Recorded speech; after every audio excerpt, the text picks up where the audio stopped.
Que le Seigneur éternel Dieu vous bénisse abondamment et que sa main puissante qui accomplit des choses inouïes, des merveilles sans nombre et des prodiges dans la vie de chacun de nous, au nom puissant de notre Seigneur Sauveur, Jésus-Christ. Il accorde plus au Seigneur à ce que je sois avec vous, afin que nous puissions méditer au sujet de sa parole.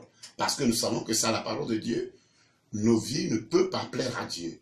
Sans la parole de Dieu, nous ne pouvons rien faire. Sans la parole de Dieu, nous ne pouvons pas plaire à Dieu. Alors, ce matin, ou bien ce soir, je ne sais pas à quel moment de la journée que tu es en train de suivre ce message, ou bien cette vidéo, le Seigneur voudrait qu'ensemble, nous puissions méditer au sujet de sa parole. Alors, sans plus tarder, allons dans la parole du Seigneur. Et le texte qui va nous servir de méditation de ce texte se trouve dans le livre des Chroniques, 1er Chronique, chapitre 28, le verset 9 et le verset 10. Donc, je vais le lire. Et 1 Chronique, chapitre 28, le verset 9 et le verset 10 déclare: Et toi, Salomon, mon fils, connais le Dieu de ton père et sers-le d'un cœur dévoué et d'une âme bien disposée. Car l'Éternel sonde tous les cœurs et pénètre tous les desseins et toutes les pensées. Si tu le cherches, il se laissera trouver par toi. Mais si tu l'abandonnes, il te rejettera pour toujours. Le verset 10. Considère maintenant que l'Éternel t'a choisi, afin que tu bâtisses une maison qui serve de sanctuaire. Fortifie-toi et agis. Mon Seigneur, mon Dieu, je te bénis, je te rends gloire pour ta parole. Je te supplie de veiller sur ta parole afin de pouvoir l'exécuter dans nos vies au nom de Jésus-Christ de Nazareth. Les bien-aimés dans le Seigneur, le texte que nous venons de lire, ce texte est en train de nous révéler les dernières paroles de David à son fils Salomon.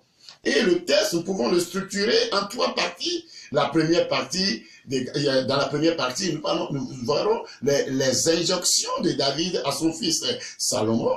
Et la deuxième partie nous parle de quoi? De la promesse. Et la dernière partie, c'est de l'avertissement. Donc, revenons à la première partie. David est en train de donner de l'injonction à son fils. Il dit: connais le Dieu de ton père.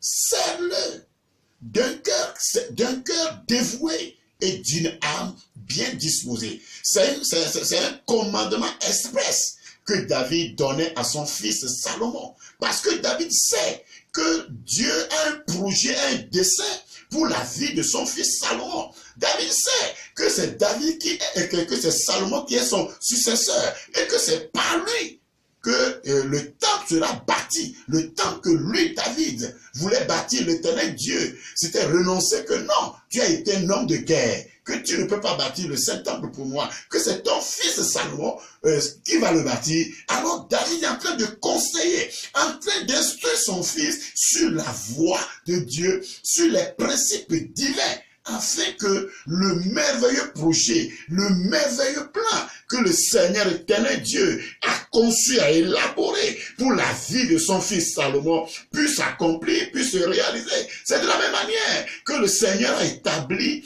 de beaux et bels projets pour ta vie.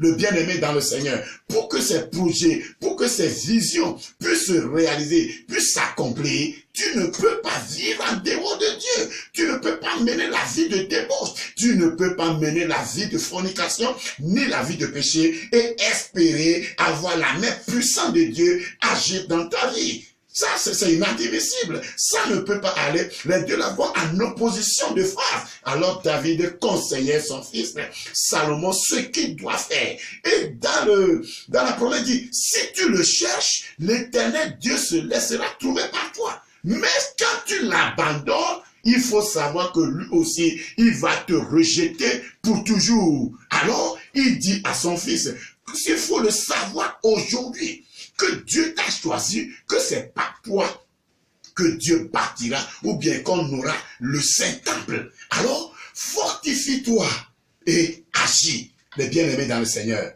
Celui qui est un homme de vision, celui qui a un objectif pour sa vie. Si nous prenons le patriarche Joseph, c'est un homme de vision, c'est un homme de rêve.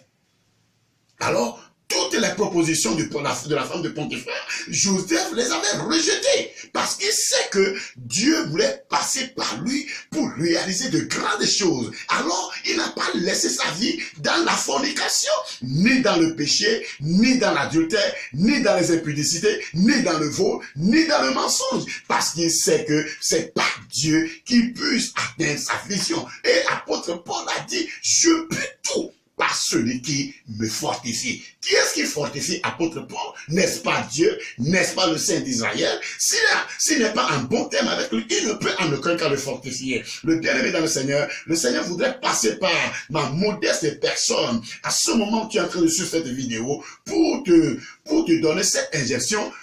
Connais le Saint d'Israël et serre-le d'un cœur dévoué et d'une âme bien disposée. Sans cela, tu ne peux pas être en bon terme avec Dieu. Et si tu n'es pas en bon terme avec Dieu, il te serait très difficile à ce que le projet que le Seigneur a conçu pour ta vie se réalise, s'accomplisse. Beaucoup ont lamentablement échoué parce que ils n'ont pas cherché à connaître le Saint d'Israël. Qu'est-ce que le Seigneur nous a dit dans Jean chapitre 15, le verset 5? Je suis le cep et vous êtes les sarments.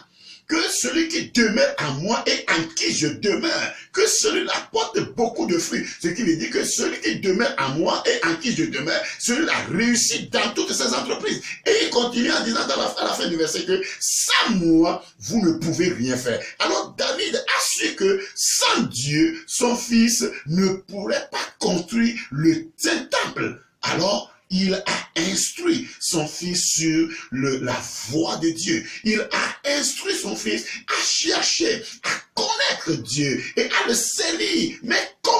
Avec un cœur dévoué et une âme bien disposée. Alors, à travers ce message, le Seigneur voudrait te dire, il faut le chercher. Et quand tu le cherches, il se laissera trouver par toi. Mais quand tu l'abandonnes, il te rejettera aussi. Et beaucoup ont été rejetés comme ça. Et beaucoup de projets aussi ont été anéantis de cette manière. Que Dieu nous fasse grâce et que sa main puissante soit avec nous, afin que ce message puisse avoir son autorité, sa puissance, son efficacité dans nos vies, afin que nous puissions faire un bon choix de chercher à connaître Dieu. Que Dieu vous bénisse abondamment. Soyez bénis au nom de Jésus. Mon Seigneur, mon Dieu, je te bénis pour ce message que tu viens de nous livrer. Nous te supplions de nous assister dans nos décisions afin que nous puissions te servir avec un cœur dévoué et une âme bien disposée pour que le plan, les projets, les desseins que tu as élaborés pour nos vies puissent s'accomplir, se réaliser au nom de Jésus-Christ de Nazareth.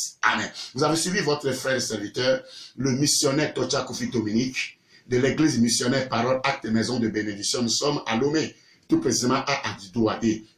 Demain, mercredi, serait la fin du premier mois, le 31 janvier. Donc, nous avons la veillée de prière. Chaque fin du mois, nous faisons la veillée de prière de 22h30 à 1h du matin. Que Dieu vous bénisse abondamment. Je réponds au numéro plus 228 90 31 70 96. Soyez bénis. Soyez bénis. Shalom, shalom, shalom.